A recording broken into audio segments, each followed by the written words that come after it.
They say in the high dales of Yorkshire there are secrets buried so deep that even the wind dares not pass over them. 6 years ago, on a fateful Friday afternoon at Tattersall's, a good man was destroyed by a single piece of paper, one signature, and one name. A name that to this very day no soul has dared speak aloud. A Cobblestone stable yard. Morning dew still clinging to the wet grass. 7 servants stand frozen as stone. In the loose box, a black stallion, the one that has snapped the collarbones of 3 grown men since Easter, hisses through bared teeth. No one knows why the young Duke has not slept tonight. No one knows why he paced his guest library from 4 in the morning, brandy untouched at his elbow. And no one, not one soul, understands why he has just dragged a small housemaid out into the center of his ard. A gray dress, wet to the knee. An apron mended 3 times over. A single strand of pale gold hair slipped from its pin, brushing against an ivory cheek. But those gray eyes, those are not the eyes of a girl who scrubs floors for half a wage. Those are the eyes of a woman who once stood at the graveside the only person she ever loved. The eyes of a woman who carries, calloused in the pocket of her apron, a leather-bound notebook. A notebook that, if opened in front of the right crowd, could bring 3 of the greatest houses in England crashing to the ground.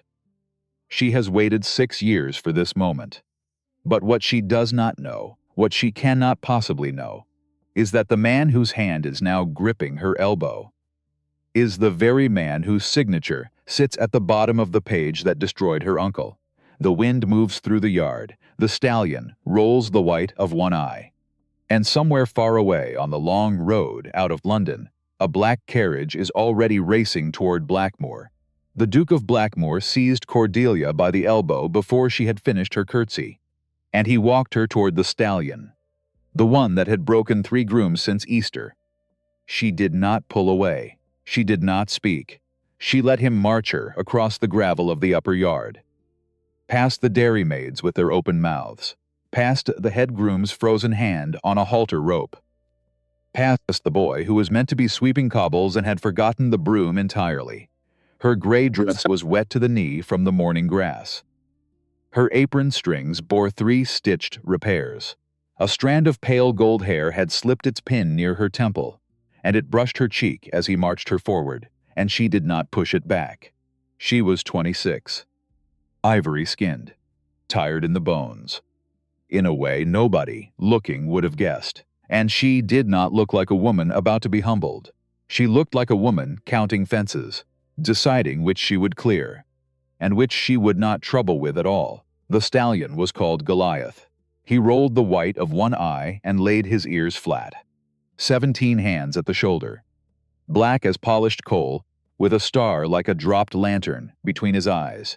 He had thrown the Duke's best rider at the Easter trials and snapped the man's collarbone in 2 clean places. He had refused saddle, refused bridle, refused the farrier in every combination a clever man could attempt. The head groom, an old fellow named Locksley, had spent 4 mornings begging his lordship to sell the brute to a traveling circus before it killed somebody, probably her. His lordship had not listened. His lordship was not that morning in the habit of listening. "You will mount him," the Duke said. He had not released her elbow, my lord. "You will mount him. You will hold your seat for 1 circuit of the yard, and then you will dismount. And you will tell every soul on this estate that the wisdom of stable boys is no concern of housemaids." A pause. "Do you understand me?" It was not a question. He left no room in it for an answer. Cordelia looked up at him. And here is what she saw. Ambrose Carow, 8th Duke of Blackmoor, 28 years old, with the height and the breadth of a man who spent his autumns hunting in the Highlands and the rest of the year outdoors with horses. A coat of deep indigo wool, a cravat the color of fresh cream, hair the warm dark brown of chestnut steeped too long in tea, a jaw a sculptor would have argued over, and gray eyes.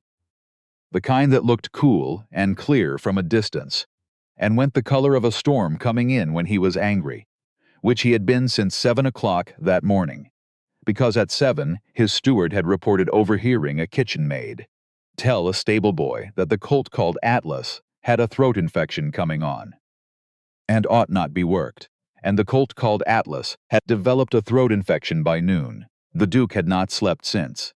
He had paced his library at dawn.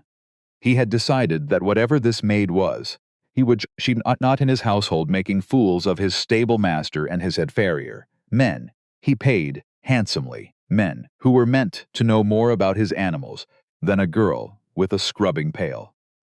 So he had resolved to humble her in the only currency she seemed to traffic in. He had not slept enough to think the plan all the way through. This is worth remembering about the Duke. My lord, Cordelia said again. And her voice was not the voice of a woman about to make a scene. It was low, quiet, almost gentle, with a clean Yorkshire vowel sitting under the polish like a stone under still water. If I mount him in this skirt, I will tear it, and the housekeeper will dock my wages. I will pay for the skirt, but I shall require a leg up, my lord. He is too tall for me to spring. He stared at her. He had been prepared for tears. He had been prepared for fainting, for a flat refusal. He had even, somewhere beneath the anger, half hoped for the refusal, because a refusal would have let him send her away and be done. He had not been prepared for practical questions. He found he had nothing in his mouth that could be released as a sentence. So he set both hands at her waist, and he lifted her, and her hands closed on the stallion's black mane as she settled astride. She did not arrange her skirts. She did not fuss with her grip. She did not reach for the reins, which dangled unbuckled from a snaffle nobody had managed to fasten. She simply settled her weight, all 8 stone of it, into the small of that great black animal's back, as though she were settling onto a chair by the kitchen fire. She breathed out. Once, slowly, through her nose, Goliath's ears came forward. The dairymaids made a small soft sound, none of them aware they had made it. Cordelia leaned. A hair, toward his right shoulder. The stallion turned. He walked. He walked the upper yard, at a measured, collected walk that would have made a drilling sergeant weep into his sleeve, his great neck arched, his ears twitching at the rhythm of her quiet body. She clicked her tongue, the smallest click, and he picked up a long trot. She closed her left knee a hair tighter. He balanced. She drew the smallest breath inward. He halted, exactly at the Duke's boots, and lowered his head, and breathed warm into the wool of the Duke's lapel. Silence in the upper yard. The kind of silence that has weight to it. Cordelia slid down. Her skirt did not tear. She had taken it up neatly under her sash before he had thought to look. She handed him the strand of mane she had held, the way a child hands a found rabbit to its mother. My lord, she said, I beg leave to return to my duties. The first floor still wants polishing, and cook will be looking for me at past. She curtsied, and she walked toward the kitchen door, as straight-backed leaving as she had been arriving, and the Duke of Blackmoor stood in the cold spring sunshine, with the breath of his unrideable stallion soft against his cravat, and watched her go, and discovered that the burning under his collar was not anger anymore. He could not, just then, name what it had become. Locksley found his voice first. He asked very carefully whether his lordship would like the stallion put up. The Duke did not answer. He set his hand on Goliath's neck instead, and the stallion did not flinch. The stallion leaned into the touch. The way a hound leans into a knee. The Duke had owned that horse 2.5 years. The horse had never leaned into anything in its life. He recovered himself, after a long while, enough to issue 2 quiet instructions. He wanted every account of every household servant hired in the last 12 months brought to his study before luncheon. And he wanted not one word of this in the village. Locksley looked at the dairymaids, who were already vanishing back into the dairy with the hectic energy of women carrying news they meant to deliver before the noon bells. He looked at the wide-eyed sweeping boy, still without his broom. He looked at the kitchen door, just shut behind a small straight-back maid in a wet gray dress, and he inclined his head, with the resignation of a man who had managed horses for 40 years and accepted decades ago that he could not manage gossip. He would do what he could. It would not be enough. He knew that already, what Locksley did not say, what he would never say to his lordship's face. was that he had watched that ride from the halter rope with his old heart in his old throat, and that in 40 years he had seen perhaps 3 pull, sit a difficult animal the way the gray-dressed girl had sat Goliath, and that 2 of them were dead, and the third had taught the second. He had a thought, watching her go. Small, cold, unwelcome, that hands like that are not made in a village. That hands like that are made on a heath. He put the thought away, the way an old man puts away a thing he is not ready to look at. And he went to see about the stallion. Cook did not shout. Cook never shouted. Cook set down the wooden spoon she had been beating eggs with, and looked at Cordelia over the rims of her spectacles. For exactly as long as it took to make a kitchen of 7 people go entirely still, there was a story in her still room, Cook said, which she did not propose to repeat in front of the undercook. There was a second story in the dairy, which had reached the pantry, the laundry, and as of 3 minutes ago the gardener's boy. And there was a third coming up the back corridor on the legs of Mrs. Pelham, the housekeeper. And Mrs. Pelham, Cook observed, was not a woman she proposed to keep waiting. Cordelia stood with her hands folded over her apron, her eyes resting a polite half-inch above Cook's left shoulder. His lordship asked me to ride a horse. I rode the horse. I have come back to polish the first floor. Cook had buried 2 husbands and a son. She had run a kitchen in every great house between Carlisle and York. She looked at Cordelia a long quiet second. Polish the first floor, Miss Hayward. Begin in the long gallery.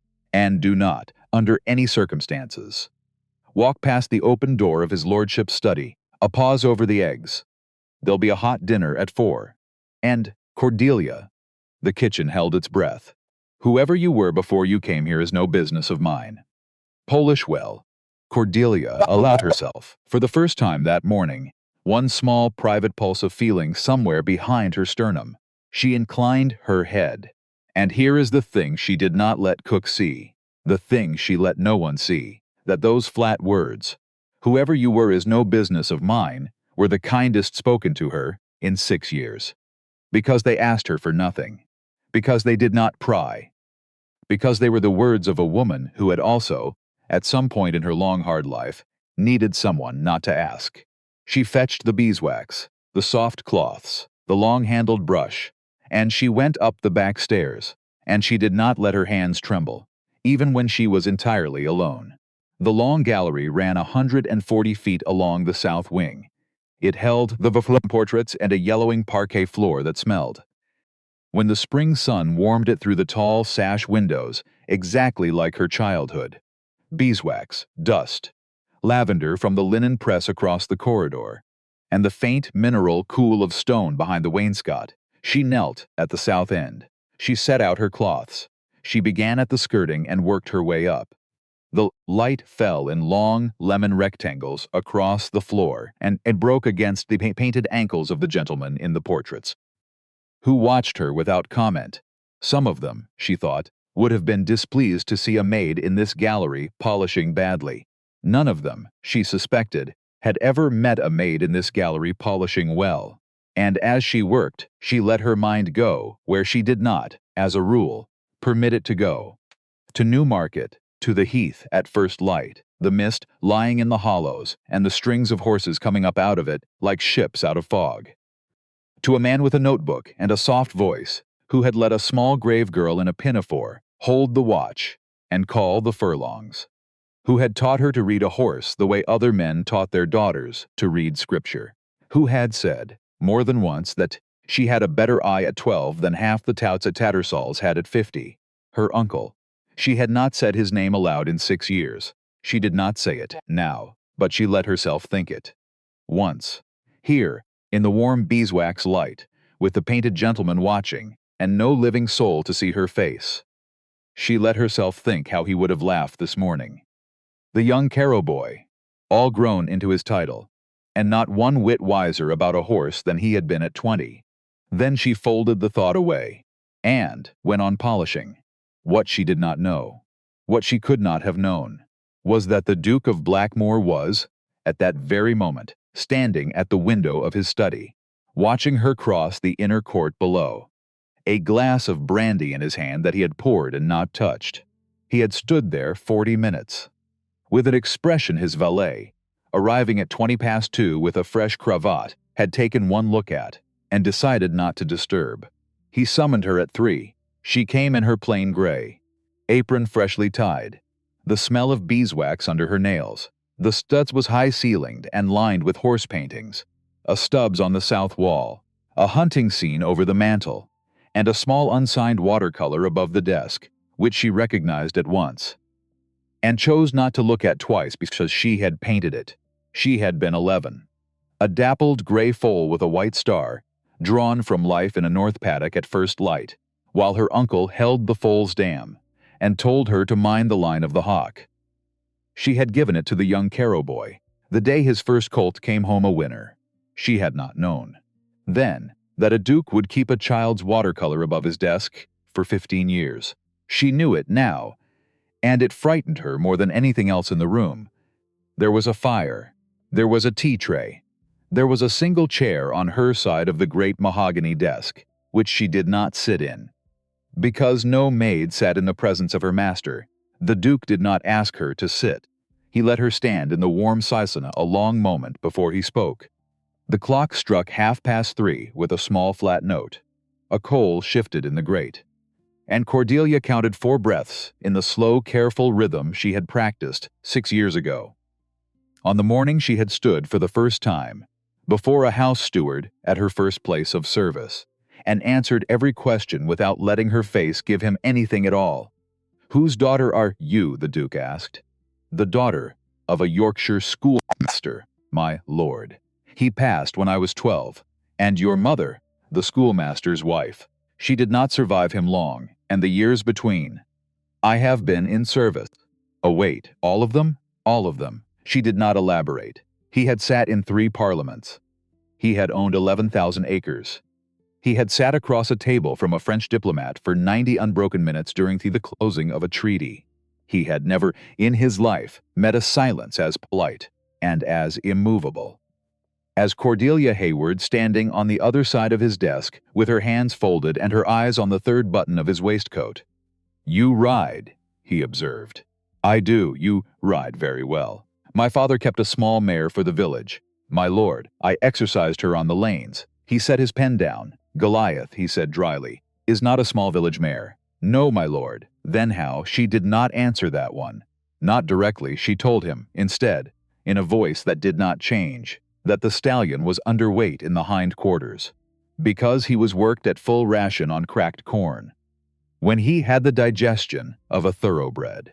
"He ought to be on bran mash twice a week," she said, "and rolled oats only there. But I imagine your stable master is aware of that, my lord." The Duke set his pen down, very carefully. "On its little tray, Miss Hayward, my lord. That is not the answer of a schoolmaster's daughter. It is the answer of a woman who has paid attention. It is the answer," the Duke said slowly, "of a woman trained on Newmarket Heath." She did not answer that either, but something moved behind her eyes. Quick. Gone again. He had in the past 2 hours sent for the household ledger and the housekeeper's file of references, and he had read that one Cordelia Hayward had been engaged at Blackmoor 11 months ago, on the recommendation of a milliner in York.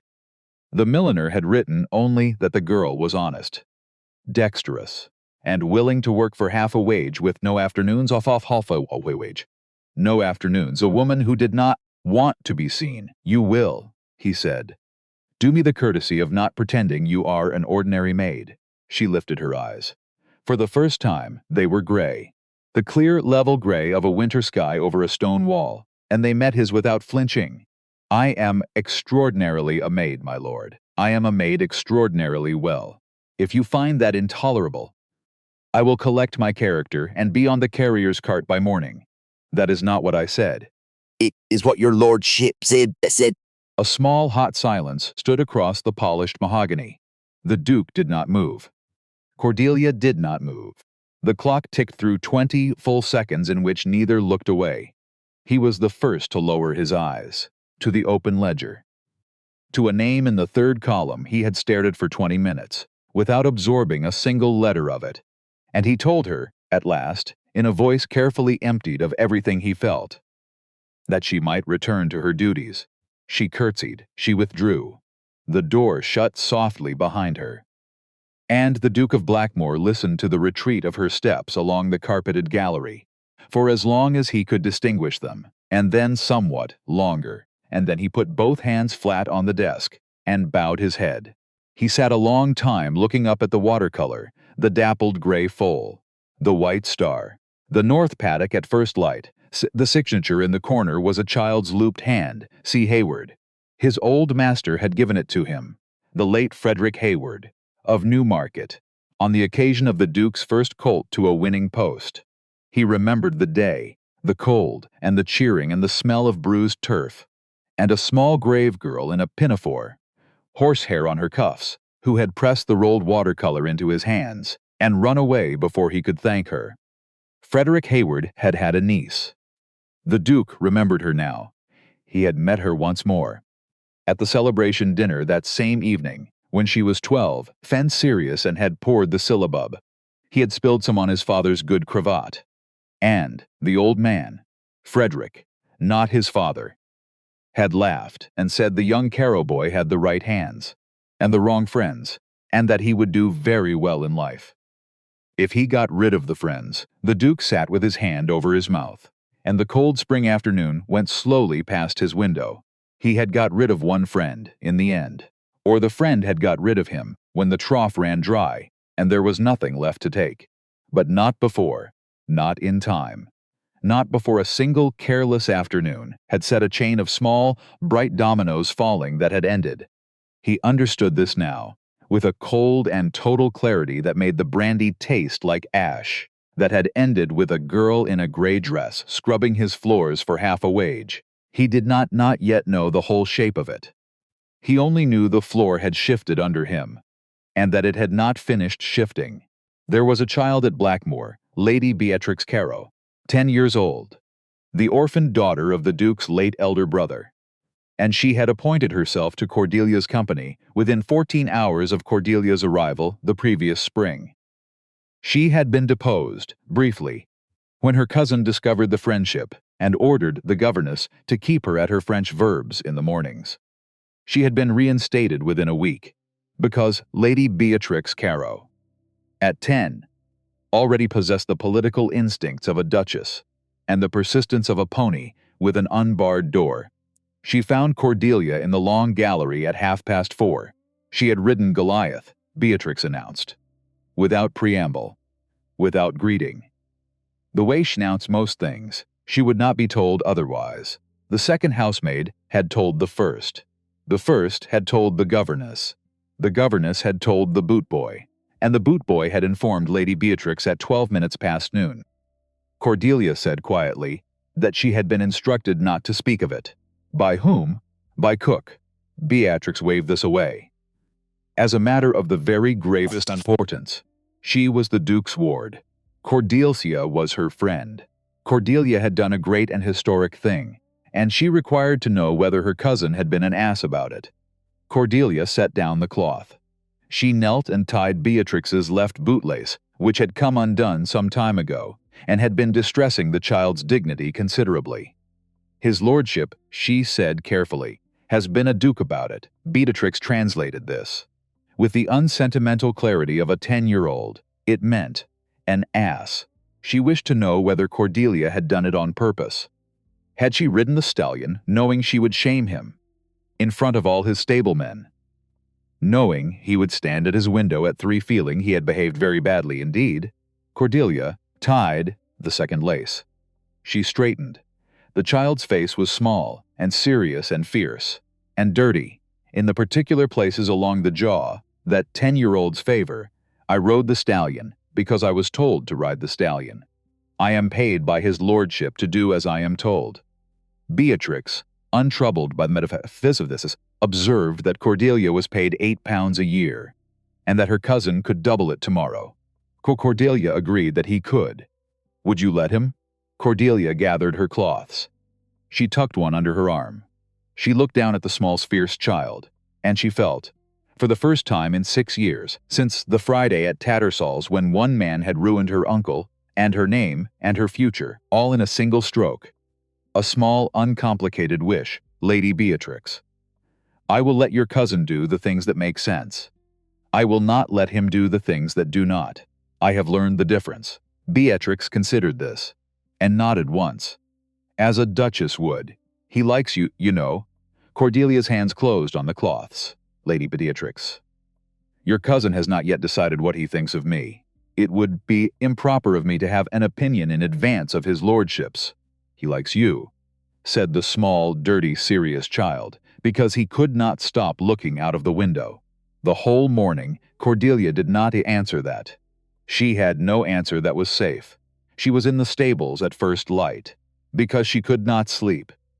She had lain awake in the small dim room above the kitchens, the one she shared with a chambermaid named Annie and a kitchen girl named Bess, listening to Annie's slow breathing, and the tick of the iron bedstead, and the small wet ticking of an early rain on the slate above her head. She had thought of her uncle. She had thought of her own 2 hands. She had thought of the Duke's hands at her waist, lifting her, and how lightly he had done it. As though her weight had not surprised him in the least, she had thought of his eyes going storm-colored in the courtyard, and of his eyes, immediately after, going still. At 3 she gave up. At 1/4 she pulled on her dress, and her stockings, and her boots in the dark, careful not to wake Annie. And she took the back stairs in her stocking feet, and put her boots on at the bottom. It was the kind of dawn the Yorkshire dales give grudgingly in late April. A slow blue hush over the wet hay, a cold hush in the rafters, the smell of clean straw and warm bran, and the low, contented groan of a stall door working on its hinges. Somewhere, up in the high beams, a barn owl that had not yet tired turned its great pale face, and watched her come in, and decided, after private deliberation, that she did not signify. She went to Atlas's stall, because the colt brewing a throat infection the morning before would by now be running a hard fever. He was. She heard it before she saw him. The low, rasping pull, the small, wet click at the back of the throat that meant the inflammation had passed from the ducts into the airway proper. She let herself in. The colt knew her. She had been quietly leaving him a half-handful of cooked linseed every other afternoon for a month. On her way back from emptying the slop pail, he pressed his fevered nose into her shoulder and let her open his mouth, and his throat was red as a live coal, and his glands the size of plums. She went to the medicine cupboard, it was unlocked, which she had known. She made up a steam. Boiling water from the small forge stove, eucalyptus oil from a brown bottle, a fistful of dried thyme she had set by herself the previous September, and a dose of belladonna in 12 drops of brandy, because the colt's pulse ran thready under his jaw. She covered him with a clean blanket. She set the bucket of steam beneath his nose and tented a sack over his head and her own. And she was crouched there, breathing eucalyptus and warm horse and wet straw, when a man's quiet voice spoke behind her in the stall door. Miss Hayward, she did not jump. She finished what she was doing. She did not lift the sack until she had counted to 30, and the colt's nostrils had stopped flaring. The Duke of Blackmoor was in his shirt sleeves. She had never seen him in his shirt sleeves. He had come straight from his bed, his hair uncombed, his cravat nowhere to be seen, the linen open at the throat and folded across the breast in a way that said he had pulled it on himself without troubling his valet. A glass of brandy in one hand, because he had not yet been able to face the morning sober, and a riding crop in the other, because he had been on his way to Goliath. He looked, Cordelia thought, from very far away inside herself, less like a duke, and more like a man. He asked her, in a voice held tight, what in God's name she thought she was doing. Steaming Atlas, my lord. The colt is running the throat infection I mentioned to the stable boy yesterday. He observed that she was dosing his colt with belladonna, 12 drops in a spirit base. The colt will not feel it. He is 200 guineas of thoroughbred running a hard fever, my lord, and the alternative is calling the farrier surgeon from Beverley, who is 90 minutes' ride away, and will charge you a guinea besides. The Duke set the brandy down, very deliberately. On where did a housemaid learn to compound a steam from eucalyptus, brandy, and 12 drops of belladonna? She did not answer. Miss Hayward, where? The lamp uttered in the cold draught from the open door. The colt's breathing, under the steam, had begun to ease. The Duke did not move. And Cordelia straightened, and set the empty bottles back in the cupboard, and closed it, and turned to face him in the dim blue light, and 6 years of silence reached the end of itself. At Newmarket, my lord, on the heath. In the spring of the year I turned 15. From a man who had been compounding it for 40 years, and who had used the very same steam on a Derby winner the year before they struck his name out of the books. A breath. As you very well know, the Duke put his hand against the door jamb. He breathed in, once, slowly. And he looked to Cordelia, very much like a man who had ridden through a long night to arrive somewhere he had not expected to be. Frederick Hayward, he said, was my master. Yes, he gave me my first winner. Yes. A pause. I was there. I poured the syllabub. You billed sums on your father's cravat, and my uncle laughed, and told me afterward that the young Caro boy had the right hands, and the wrong friends. The Duke closed his eyes. When he opened them, something in his face had come apart very quietly. The way ice gives way under a slow thaw, without a sound. All at once, Cordelia, he said. It was the first time he had used her name. She felt it land. Somewhere behind her sternum, my lord. Why are you scrubbing my floors? And she told him, quietly, in the blue dawn, with the fevered colt, breathing easier between them. Because the man who ruined my uncle is a friend of every great house between London and York. And I have learned that the only safe place for the niece of Frederick Hayward is below the level at which men like him bother to look. I have lived below that level 6 years, my lord. I had 3 weeks left on my engagement here. I would have been gone, and your lordship would have remained in comfortable ignorance of me.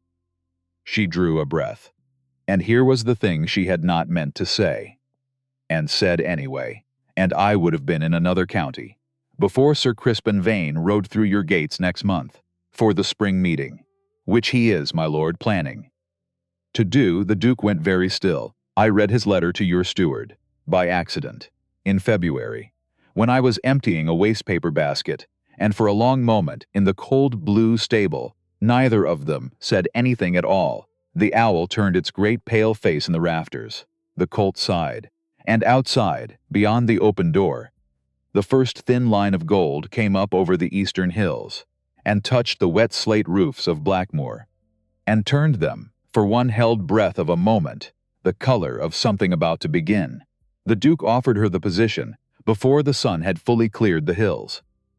He offered it badly. He stood in the doorway, brandy forgotten on the corn bin, and told her she would not be on the carrier's cart by morning, that she would not be in another county by spring, that she would never again be made to hide. Not for one further day. She tried to interrupt. He did not let her. He told her, with the dry deliberation of a man who had been working the sentence over for hours, and had only just hit upon its plain form, that the previous morning he had lifted his dressmaster's niece onto a stallion for the express purpose of humiliating her, in front of 7 of his servants, and that he had been awake since 2 trying to compose the apology he was about to pay her. She began to say he owed her no apology. He cut her off.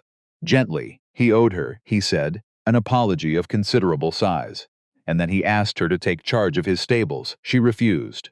Without hesitation, I am not a man, my lord. Your stable master is.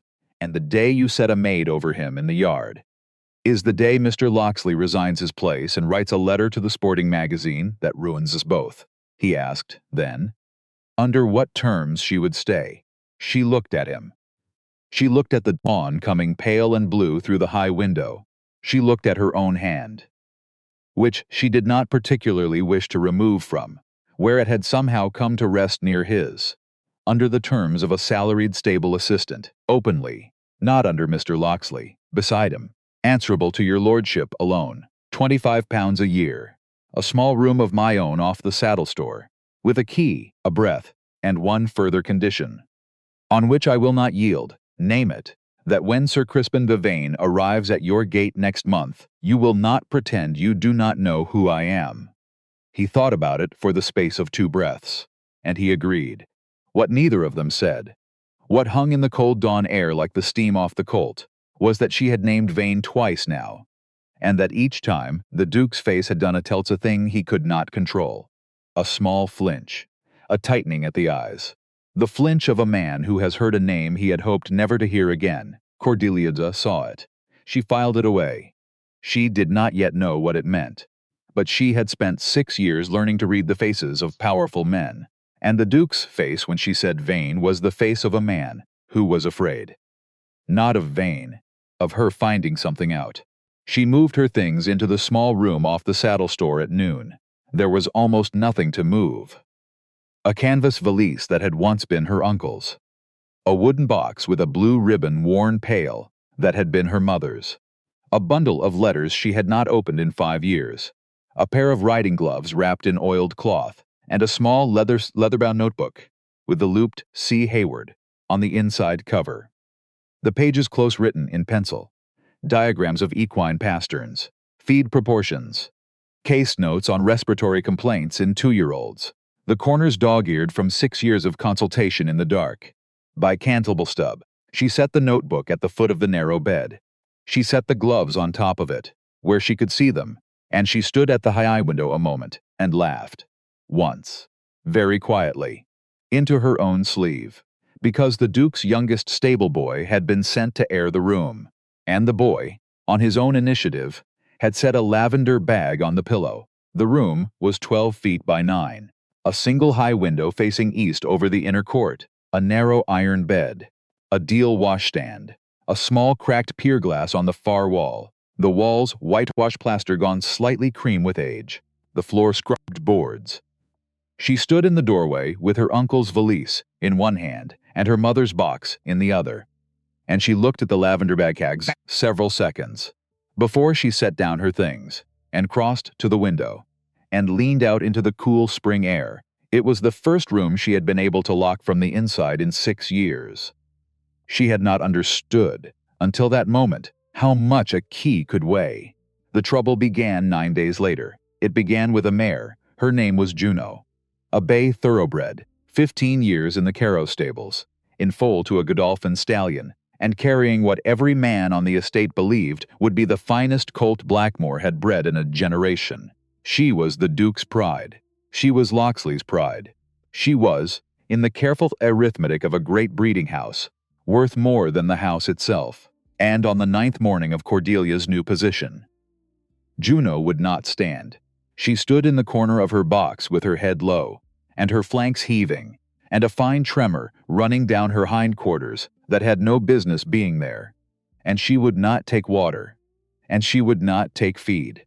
And when Cordelia knelt at her side in the gray light and laid a hand against the great warm barrel of her belly, she felt the foal inside kick. Once. Hard, and then go terribly, terribly still. Locksley came at a run, and he took one look at Cordelia kneeling in the straw beside his dying mare. And his face went white, and then it went hard. "What did you give her?" "Nothing, Mr. Locksley." "I have given her nothing. You've been at that cupboard since the day you came, dozing colts at first light, playing surgeon. What did you give her?" "Nothing, steady, even, though her hands had begun at last to shake. I came to check on her, as I check on all of them. Mr. Locksley, the mare is poisoned." The word hung in the cold air of the box, poisoned. And Locksley laughed, a short, ugly bark of a laugh. The laugh of a man at his trade, 40 years being told his trade by a girl in a borrowed position who had held it 9 days. "Poisoned," he repeated. "Look at her gums. I don't take instruction. Look at her gums." And something in her voice.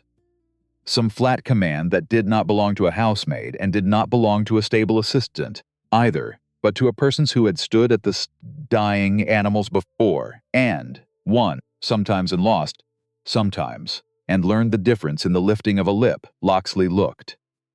The mare's gums were the dark brick red of an animal whose blood had gone wrong, and there was a froth at the corner of her mouth that smelled, faintly, beneath the straw and the sweat, of something bitter, something green, something that did not grow in any decent pasture.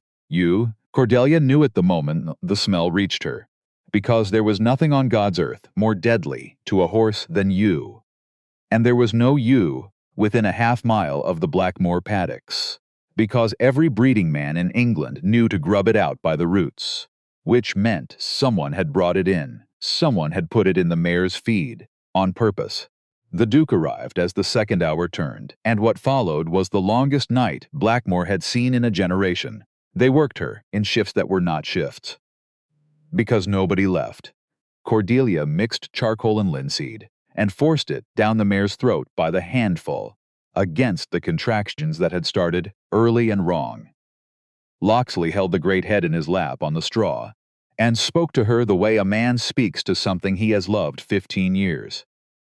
The Duke stood in the doorway in his shirt-sleeves with a lantern, and gave not a single order, because for once in his life he understood he was not the most useful person in the room. And toward 3 in the morning the foal came. It came too early, and it came wrong, and it did not, but the mare did. She lived. She lived because a girl who had been a housemaid 11 days before knelt in the bloody straw with her sleeves rolled to the shoulder and her pale hair gone dark with sweat, and did not stop. Not when Locksley said it was hopeless. Not when the Duke's face told her the same. She did the slow, brutal, patient work of pulling a horseback from the edge of a thing, inch by inch, hour by hour, until the gray dawn came up cold over the wet slate roofs, and the mare lifted her head and took water. And Locksley, who had been 40 years in the stables, who had buried more horses than he could name, who had wanted this girl gone from the first morning she rode his master's Unrideable Stallion and made him a fool. Locksley put his face in his hands, in the straw, and wept, and when he had finished he stood, and he looked at Cordelia across the body of the foal they had lost and the mare they had saved. And he said, "I owe you nothing, Miss Hayward." "You owe me nothing, Mr. Locksley." "I do." A long pause. The hardest words a proud old man owns. "I thought you'd come to take my place." "I see now you came to save it." And he held out his hand, and Cordelia Hayward, who had gone 6 years without anyone bothering to offer her a hand, took it. That was the night the war turned, because by the following afternoon, the Duke had found the ewe. He found it the way he found most things now, by going where Cordelia told him to look. There was a stable lad, a new one, hired in March, a sullen, watchful boy named Finch, who had kept to the far end of the yard, and had been seen by the youngest sweeping boy carrying a sack from the southern wood 3 mornings running. And in Finch's berth, beneath the straw of his own thin pallet, they found the rest of it, cut yew, wrapped in sacking, and a letter. The letter was unsigned, but it was written on heavy cream paper no stable lad in England could have afforded, and it instructed the boy, in cool, precise terms, that the bay mare was the most valued animal in the Blackmoor stables, and that her loss, before the spring meeting, would do a great deal to remind a certain duke that his judgment in matters of horseflesh, and in matters of household, was not to be trusted. There was a figure named, a sum, to be paid on completion. Cordelia read the letter standing in the cold yard, and she did not need a signature. She knew the hand. She had read it before, in February. Over a wastepaper basket. Vain, she said. And the Duke took the letter from her fingers, and read it himself, and his face went the color of a storm coming off the North Sea. "He has not arrived," the Duke said, very low. "He has not even ridden through my gate. And already he is reaching into my house, to break what I love," and he did not seem to notice that he had said it, what he loved, but Cordelia noticed. She noticed, and she said nothing, and she looked away across the wet yard, because there was a feeling rising in her chest that she had spent 6 years learning to put down, and she put it down, because there were 3 weeks until the spring meeting, and there was a man coming, and feelings, she had learned, were a thing you could not afford when there was a man coming. The boy Finch was gone by vanished in the night the moment he understood the letter had been found, run back to whatever pocket he'd been hired out of. And the household, which loved gossip more than bread, somehow kept this one quiet. because every soul at Blackmoor had loved that mare too, and there are some kinds of grief that even gossip will not touch. The day's warm spring came on properly. The hawthorn in the lanes went white with mayflower. The foals that had lived ran their long-legged circles in the paddocks, and in the small room off the assault store, a box of books appeared one afternoon while Cordelia was at the far paddocks, Stubbs, Marshall, an old much-thumbed bracken on equine medicine, and one volume she had not held in 6 years, her uncle's own, privately printed. Notes on the conformation of the English thoroughbred, the spine cracked from his own thumbing, and the flyleaf inscribed in his own hand, to Ambrose. Who is the right hands? She sat down on the narrow bed, because her knees had stopped being reliable, and Lady Beatrix, who had followed her in, climbed up beside her and took her hand, and observed, with the unsentimental clarity of a 10-year-old, that Cordelia was crying. "I am sitting," Cordelia said. "You are sitteth, and your eyes are wet."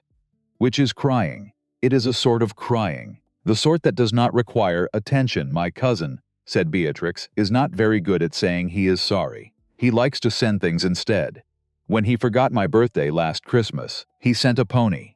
Cordelia laughed, wetly, into her sleeve and told her gently that books were quite enough. They were not quite enough, but they were a great deal. The thing she did not say, even to herself, was that she had begun to wait for the sound of his step in the yard, and that frightened her more than you, more than Vane, more than anything that came in a sack from a southern wood. Because a man who reaches into your house to break what you love is a danger you can name. And a man who sends you your dead uncle's book, inscribed by your own uncle's hand, is not. The confession came on a Thursday. She would remember that after. That it had been a Thursday. An ordinary gray, drizzling Thursday, with the yard slick and shining, and the horses steaming in their boxes. He found her in the saddle store, oiling a bridle, and he stood in the doorway a long while saying nothing, which was not like him. The Duke of Blackmoor was a man who entered rooms talking. "Miss Hayward, my lord. There is a thing I have to tell you, and I find I would rather face Vane himself, with pistols, at dawn, than tell you this thing." She set the bridle down, because there is a particular stillness a person goes into, when they understand that the next 60 seconds are going to cost them something. And she had gone into it. "Then tell me, my lord," and he did. He told her that he had been 22, and newly come into the title, and dazzled, in the way only a young man with too much money and too little judgment can be dazzled, by the company of Sir Crispin Vane, who had been older and polished and exact, and who had taken the young Duke under his wing the way a hawk takes a smaller bird under its shadow, and that there had been a document, a bill of sale, for a colt whose pedigree had been adjusted, on paper, in a hand that was not Vane's, so nothing could ever be traced to Vane, and that Vane had asked the young Duke, as a friend, as a trusted friend, to witness the signature, to put his own name, his ducal name, his unimpeachable name, to the bottom of the page, and the young Duke had done it because he had not read it, because he hadn't 22. And it had been a Tuesday, and there had been a dinner he was late for, and that document, that bill of sale, with the Duke's name witnessed, was the very document that 2 years later was used to destroy Frederick Hayward of Newmarket, the man who had taught him to ride, the man who had given him his first winner, the man whose niece was standing in front of him now, in a saddle store, in the rain, with an oiled bridle going slack in her hands. "I did not know," the Duke said, and his voice broke on the last word, and he did not try to hide it. "I swear before God, Cordelia, I did not know what I was signing. I have carried it 6 years, and every day of those 6 years I told myself it could not be undone. Until you walked into my house, and rode my horse, and I understood I had been telling myself a coward's lie. Silence in the saddle store, the rain taunts in the slates, a horse shifting in a far box, and Cordelia stood very still, and felt the whole structure of the last 11 months tip and slide, because the man she had let herself, against all her own rules, begin to wait for, was the man whose name was at the bottom of the page that ended her uncle. She set the bridle on its hook. "Very carefully, I think, my lord," she said, and her voice was the flat, polite voice from her first morning. The voice that gave nothing. The voice from 6 years of giving nothing. "I think I would like to be alone now, Cordelia, my lord. Please," and he went. Because, for once, the Duke of Blackmoor understood that the most powerful thing a powerful man can do is leave a room when he is asked. She did not sleep that night.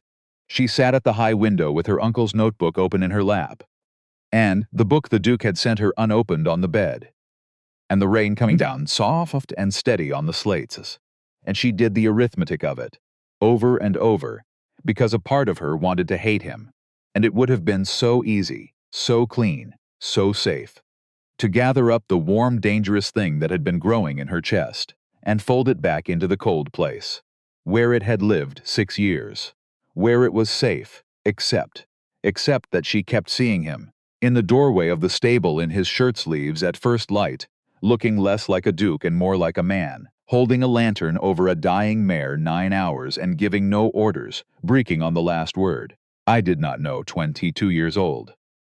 Late for a dinner, signing a page he did not read, which was, she understood, sitting at that window with the rain coming down. Exactly the kind of small, thoughtless, careless thing that a good man does once, and pays for. The rest of his life, she thought of her uncle, who had told her, the year she was 12, that the young Carrow boy had the right hands and the wrong friends. Her uncle had seen it. All those years ago, he had seen the whole of it, the decency, and the danger, in one boy, at one dinner, over a spilled cup of syllabub, and toward dawn, when the rain had stopped and the first gray light came up over the eastern hills, Cordelia Hayward did a thing she had not done in 6 years. She opened the book the Duke had sent, and she read the inscription, "To who has the right hands." And she understood, at last, what she was going to have to do. She was not going to hate him, because hate was easy, and she had done easy 6 years, and it had bought her nothing but an attic room and a borrowed name. She was going to do the harder thing. She was going to make him help her finish it. Because Sir Crispin Vane was coming to Blackmoor in 3 weeks. And there were only 2 people in all of England who could put him in front of out and break him. The niece who held the proof, and the Duke whose name was on the page. She closed the book. She looked out at the gold coming up over the hills. And somewhere down in the yard, a stable door worked on its hinges, and a great black stallion who leaned into no one's hand but hers put his head over the half-door, and whickered, low, into the cold spring morning, as if to say, it is nearly time. She came to him the next morning, not as a maid, not as a stable assistant, as something else, as a woman with a plan folded up tight behind her ribs and a notebook in her apron pocket. She found him at the long gallery window, where he had been standing too long. The way he stood at windows now, my lord, he turned, and his face, when he saw it was her, did a thing it had no permission to do. It opened, like a man who has been holding his breath underwater and has just broken the surface, Cordelia. "I did not think you would. I have not forgiven you, my lord." He stopped. "I want to be clear on that. Before I say the rest, I have not forgiven you. I do not know yet if I will be able to. That is a true thing, and I will not pretend it isn't. I understand, but I have decided that I am not going to let what you did 6 years ago be the last thing you ever do about it." A long silence in the gallery. The painted gentlemen watching from their frames. Sir Crispin Vane comes in 3 weeks, and I have spent 6 years learning to disappear from him. I am finished disappearing. I am going to put him in front of a crowd of breeders, and I am going to break him the way he broke my uncle. And I cannot do it alone. Tell me what you need. I need the Duke who signed the page to stand up in front of England and say that he signed it. The Duke went very still, because she was not asking him for money, or protection, or a soft word. She was asking him for the one thing a powerful man almost never gives. His own public ruin, they will say. He said slowly, that I was party to a fraud. Yes, my name will be in the magazines beside Vane's. Yes. It may cost me a great deal. Yes, it may. That is rather the point, my lord. An apology that cost you nothing. is not an apology. It is a convenience. And the Duke of Blackmoor looked at his master's niece, standing in his long gallery, asking him to set fire to his own good name, to clear the name of a dead man she had loved. And he understood in that moment that he had been waiting his whole life for someone to ask him to be brave, and had been terrified his whole life that no one ever would. "All right," he said, "just that. All right." So they spent 3 weeks building it, because Cordelia Hayward did not break men with passion. She broke them with paper. There was the notebook, her uncle's, 6 years of close-written pencil, and buried in the case notes, on a page dog-eared and water-stained, the confirmation diagram of a colt, a bay colt, with a particular whirl of hair at the base of the throat that no breeder could fake and no document could erase. And beside the diagram, in her uncle's hand, the colt's true pedigree, the real sire, the real dam, recorded the night before the sale, because Frederick Hayward, God rest him, had written down everything, and there was the bill of sale, the forged one, with the adjusted pedigree, and a duke's name witnessing it at the bottom, and the colt in the forged document, and the colt in her uncle's diagram, where the same animal, sold under a false name, for 4 times its worth, by Sir Crispin Vane. Put the 2 pages side by side, and any man with eyes could see it. But there was a difficulty, and Cordelia laid it before the Duke plainly, the way she laid everything before him now. She had the notebook, but the notebook alone proved nothing. A man could say a horse doctor scribbled anything in a private book. She needed the original bill of sale. The forged one. Forged one was not at Blackmoor.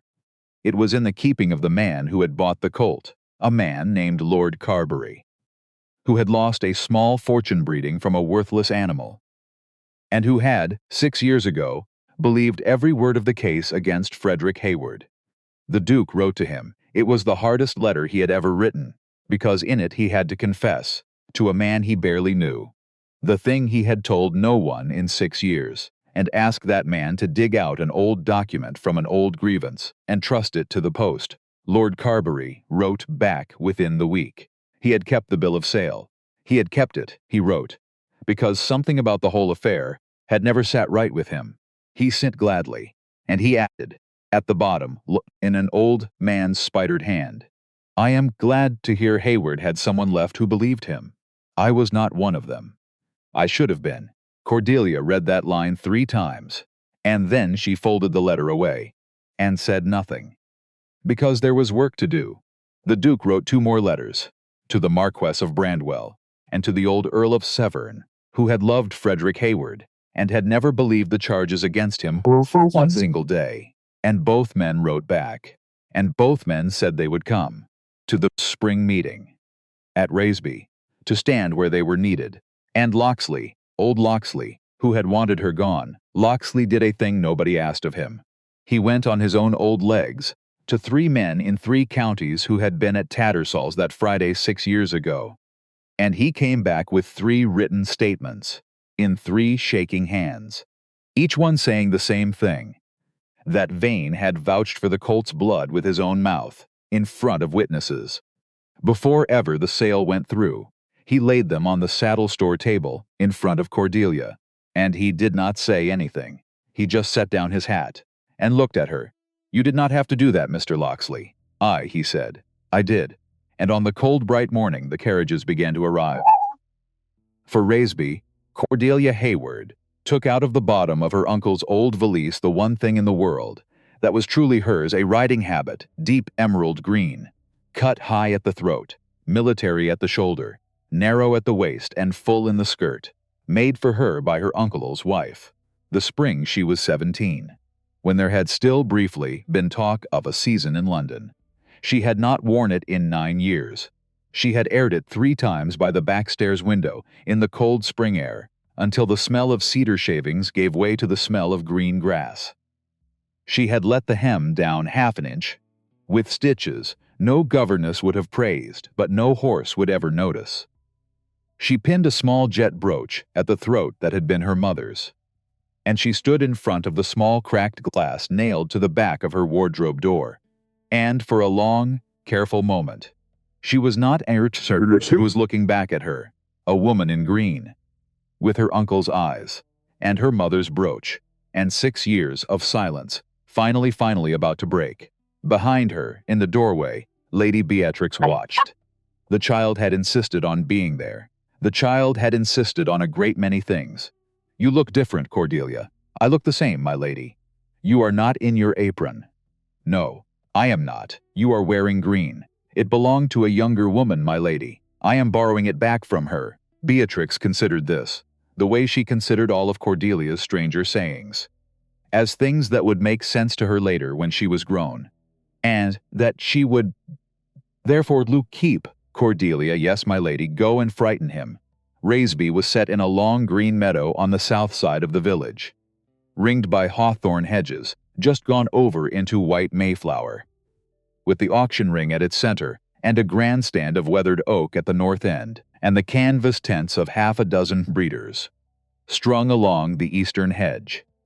The sky was the cool, clean blue of a morning that meant to behave itself.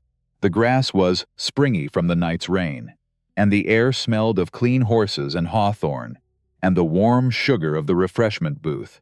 There were perhaps 300 people on the ground, most of them men, most of them in dark coats and high boots, most of them carrying riding crops as though a riding crop were an item one ordinarily required at an outdoor breakfast. And Cordelia Hayward walked into the middle of all of it, on the Duke's arm, at 10:30 on a cold, bright Friday in May, and the cluster of breeders gathered by the auction ring went quiet in patches, the way grass goes quiet when a hawk's shadow crosses it. Sir Crispin Vane was at the rail. He was 48, and exceptionally good-looking in the way a winter wolf is good-looking, narrow, polished, exact, with very pale gray eyes and very dark hair, and the particular elegance of a man who had spent a great deal of money for a very long time on not being mistaken for anyone else.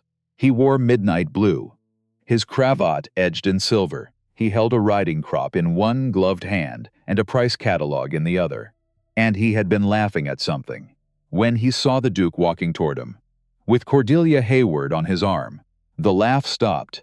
Blackmoor, Vane, you've brought your stable advisor, I have. How extraordinarily egalitarian of you. I find, said the Duke, with a small, polite smile that did not reach his eyes, that egalitarian arrangements yield superior livestock. And Cordelia released the Duke's arm, and she walked past Sir Crispin Vane, without looking at him. She walked along the rail of the auction ring, where a colt was being shown by a heavy-set groom with a strap arranged across the animal's withers, in a way any honest dealer would have recognized in 12 sections. She stopped opposite the colt. She rested her gloved hands on the rail, and she studied him for the slow count of 4, and then she turned her head a quarter inch and said, not loudly, but pitched to carry exactly to the gentleman beside her, "Who was the buyer, sir? You might ask the man to remove the strap." "The strap, miss?" "Across the withers, under the saddle pad. It is keeping a small swelling from your eye, and it is the swelling I should examine." Before I bid, the buyer was a wealthy farmer from Lincolnshire named Endersby, 8,000 a year, and a deep, good, honest distrust of London horsemen. He looked at Cordelia. He looked at the colt. He looked at the heavy-set groom whose ears had gone pink, and he turned to the auctioneer. "Have the strap off, sir, if you please." The strap came off. The swelling, the size of a hen's egg, was visible to every man within 20 feet of the rail, and it was the kind of swelling that in a 4-year-old meant a developing splint, which meant a horse that would be dead lame inside the year. Endersby closed his catalogue. "I do not bid, sir," and the colt was led away, and the auction ring, which had been quietly noisy, went quietly, completely silent, because every man at that rail had just watched a woman in an emerald habit do, in 15 seconds, the thing they all believed only they could do: see the truth of a horse. Sir Crispin Vane had not moved.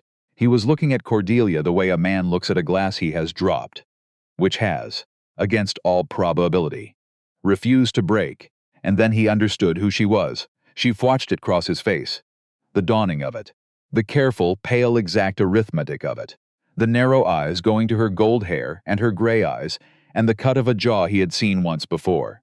across a sale yard, on a man he had destroyed, Hayward, he said, very softly, so only she could hear. The little niece. They told me you'd gone into service. Scrubbing pots, I heard, in some attic somewhere. I was, sir, and now you bid on horses. On a duke's arm. A thin smile. How far the mighty have climbed. You have something you wish to say to me, Sir Crispin. Say it. I could finish you, he murmured, with a sentence. As I finished your uncle. And Cordelia Hayward looked at the man who had taken everything from her. 6 years ago. On a Friday afternoon, at Tattersall's, when she had been 20 years old, and she smiled, for the first time in his presence. She smiled. You finished me with a sentence once, sir. I have spent 6 years becoming very difficult to finish, and then she raised her voice. Not a shout. Cordelia Hayward never shouted. She had learned from a woman who never shouted. She simply lifted it and pitched it, the way she had pitched it at the rail, so that it carried across the auction ring, over the heads of 300 horsemen, clean and clear and final in the cold May air. Sir Crispin Vane, I should like to ask you, in front of these gentlemen, about a bay colt you sold at Tattersall's. 6 years ago this spring, the ground went still. 300 faces turned. I do not, said Vane, discuss business in a sale meadow with a stable girl. Then I shall discuss it for you. And she reached into the pocket of her emerald habit, and she drew out her uncle's notebook, and she opened it to the page she had marked, the page with the confirmation diagram, the whorl of hair at the throat, the true pedigree, recorded in a dead man's hand, the night before the sale, and she held it up.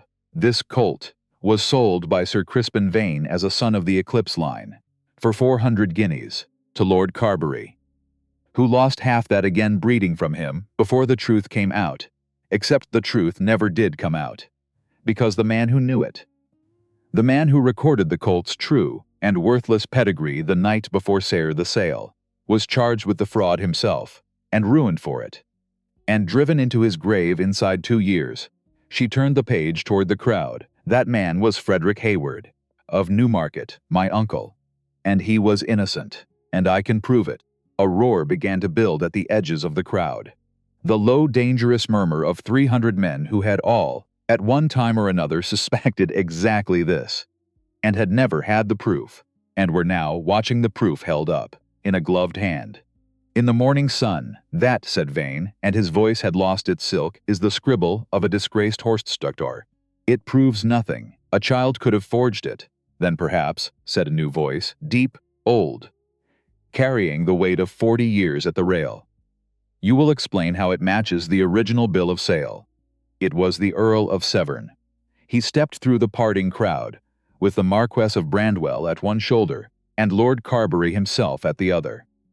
3 of the oldest, greatest names in English bloodstock, and the Earl of Severn held, in his old spotted hand, a yellowed bill of sale. Lord Carbery kept the document, all these years, and he sent it to me a fortnight ago. And the pedigree on this bill, and the pedigree in young Miss Hayward's book, describe 2 different horses.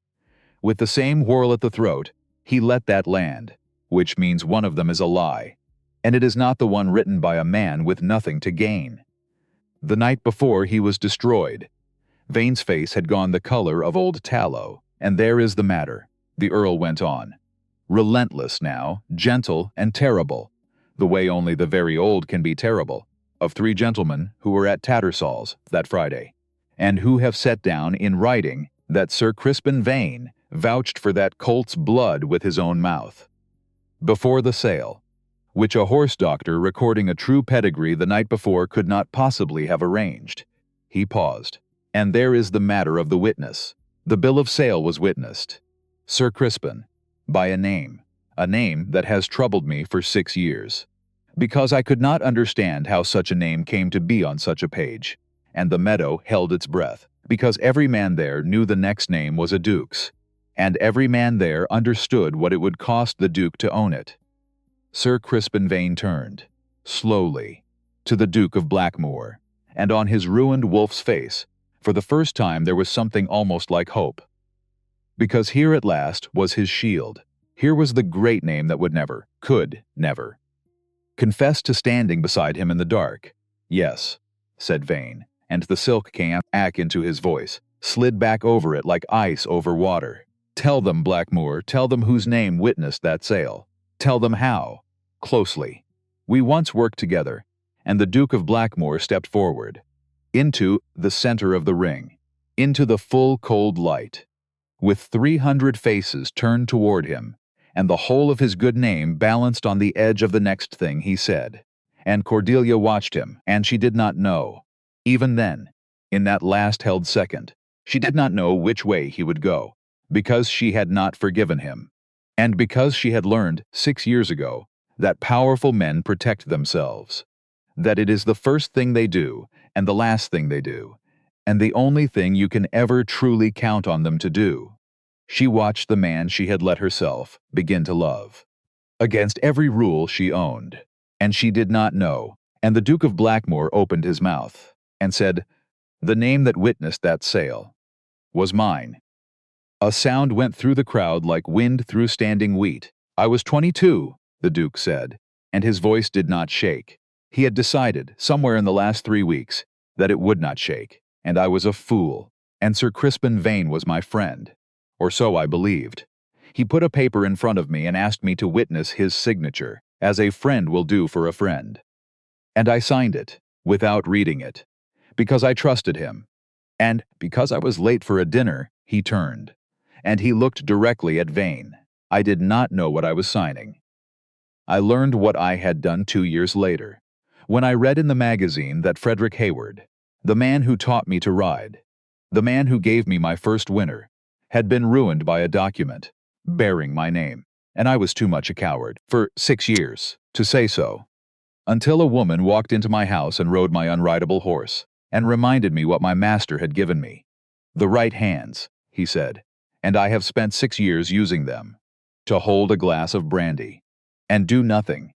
He looked back at the crowd. "I stand here today to tell you that Frederick Hayward was an innocent man, that the fraud was Vane's, and mine by my carelessness, and that any cost I pay for saying so is 6 years overdue." And the silence broke, not into shouting, into something worse for Vane, into the low contemptuous murmur of 300 horsemen turning their backs.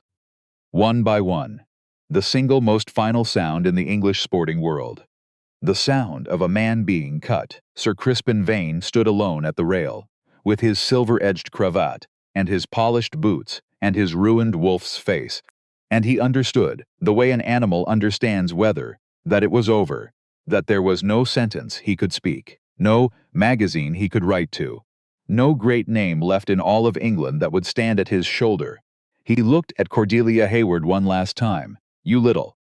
"Good morning, Sir Crispin," she said, and she turned her back on him too.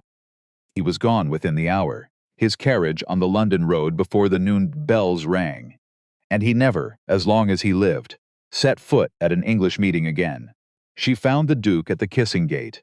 It opened from the fairground onto the long meadow that lay between Raisby and the inn.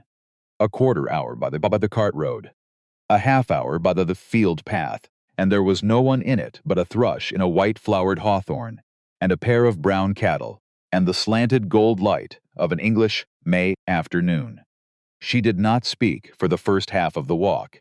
He did not press her, and at the kissing gate she stopped, with one gloved hand on the wooden bar. My lord, Cordelia, I have been calm all morning, and I find that I am about to stop being calm, and I would rather not be observed." He looked deliberately at the empty meadow, at the thrush in the hawthorn. "The thrush," he said gravely, "holds poor opinions of all of us. Its discretion can be relied upon." And she laughed. It was the smallest laugh, and it was wet at the edges, and it was the first uncomplicated laugh she had laughed in his presence, and it broke the surface of her face open. Like a stone dropped into a still pond, she put her hand over her mouth. She turned her face away, and the Duke of Blackmoor set his hand on the small of her back, very gently, and did not move it, and she wept. Not for long, not loudly. The slow, steady weeping of a woman who had carried a thing 6 years and had set it down at last, and discovered, on setting it down, how much it had weighed. He did not pull her into his arms. He did not produce a handkerchief. He did not recite her any speeches. He stood beside her at the kissing gate with his hand on the small of her back, for the precise length of her weeping. And not a second past it, and when she had stopped, she stood very still. "My lord, Cordelia, I am not crying because of vain. No, I am crying because for 6 years I have done this with no one behind me, and I had got rather used to it, and I am finding, this afternoon, that I am not as accustomed to it as I supposed." He turned her, very gently. "To face him, Cordelia, I want you to come home with me, not as a servant, not as a project, not as a matter on which my conscience requires repair, although it does. I want you to come home as yourself, as my master's niece, as the woman who rode my unrideable stallion at first request, as the woman who broke Sir Crispin Vane in a sale meadow, with a notebook and a pedigree, and as the woman I have not stopped looking at since morning she laid a strand of mane in my hand and walked back to the kitchens, my lord. I am 30 seconds, Cordelia, from kissing you in this meadow, if you have any objection. This is the moment to raise it." She raised her face. The gray eyes met the storm-gray eyes, and she thought, briefly, of her uncle, of the wide blue April morning in the upper yard, of the right hands, and the wrong friends, and of a man who had, at last, got rid of the friends, the hard way, the expensive way, the only way that ever counts, my lord. "I have not yet forgiven you." A pause, but I find I am willing to work at it for the rest of my life. "If you are willing to be worked at," the Duke of Blackmoor began, "to smile. That is the most romantic thing anyone has ever said to me. It was not meant to be romantic. It was meant to be honest, in you. They are the same thing." And he kissed her at the kissing gate, in a meadow in May, with the thrush watching from the hawthorn, the kind of kiss that does not need describing, restrained, charged, careful, and complete. The kind a man gives a woman when he has been quite certain about her for several weeks, and has that morning set fire to his own good name on her behalf, and arrived, punctual, at the next thing. When he stopped, she said, "My lord." He said, "Ambrose." She said, "Ambrose." He said, "Cordelia, will you marry me?" She said, "Not in this meadow." "Where then?" "At Blackmoor, in the chapel, when the foaling is done, and Juno is in foal again and carrying well, and my uncle's name is back in the magazine where it belongs. On conditions, as I expect, on conditions. Name them that I shall publish a treatise, in my own name, on the training of 2-year-olds. Before the year is out, yes, that I shall keep my room off the saddle store, and the key to it, and that I shall be at liberty to retreat there, for half an hour, any afternoon I please, without explanation. Yes, that my uncle's name shall be inscribed in the family chapel, beside your own father's." He went very still. "Yes," he said, quietly, "that one I should have offered, before you asked, and that I shall be addressed by Mr. Locksley, and by every man in the stables, as Miss Hayward, or Mrs. Carrow, or your Grace, as the case may be, but never, in any combination, as Sir Cordelia, and one more, Ambrose, anything, that, for the first year of our marriage at least, I shall be permitted to muck out a stall when I am cross with you, as an alternative to throwing things." And the Duke of Blackmoor, who was holding her by the small of her back, in a meadow in May, with a thrush approving from a hawthorn, and a horse fair in the distance, and the whole of the rest of his life in front of him, began to laugh. He laughed until he had to set his forehead. Briefly, against her shoulder, "Cordelia Hayward, yes, my lord, I love you." You will say it back. "In your own time." "In my own time, my lord." It was September before she said it. It was September because she would not be hurried, and because the foaling had run on through May, and because Juno had to be brought safe to a new foal that lived, and because the sporting magazine took until August to print the counterstatement, signed by the Earl of Severn and the Marquess of Brandwell and Lord Carbery, restoring Frederick Hayward of Newmarket to the place in the books that had been stolen from him, and because the chapel wanted painting, and because Lady Beatrix insisted on writing the order of service herself. The counterstatement, when it came, was a single column on the 3rd page. It did not say much. It said that new evidence had cleared the name of the late Frederick Hayward, that the fraud at Tattersall's had been the work of Sir Crispin Vane, that Mr. Hayward's records and reputation were restored in full. Cordelia read it once, standing in the yard, in the August sun, and then she walked out to the far paddock. Alone, and she stood at the rail, and she said to no one, in a voice barely above a breath, "There, uncle, there it is." And the wind came up over the dales, and moved through the long grass, and went on. She did not cry. Hendar crying at a kissing gate in May. This was something else. This was a thing being set down, and a door being closed, softly, on a room she would not need to enter again. She said it on the morning of her wedding. They were walking through the upper yard. There was a small dappled foal in the paddock beside Goliath's box, and Juno grazing easy beyond it, sound and whole. Goliath leaned his great black head over the half-door, and Cordelia was passing him a rough wedge of carrot, and Ambrose was watching her, the way he watched her now, like a man who cannot quite believe his own luck has held. And she turned, and she said, "Ambrose, Cordelia, I love you." He did not say "I know." He had been saving up, for months, the thing he meant to say back, and in the moment it came to him, he found he did not need it. He found he could only look at her. "You lifted me onto a stallion," she said, "in front of 7 people, to humble me." "I did, you may consider yourself. Humbled in perpetuity." He laughed. Goliath crunched the carrot. The dappled foal came up to her hand and nudged at her sleeve.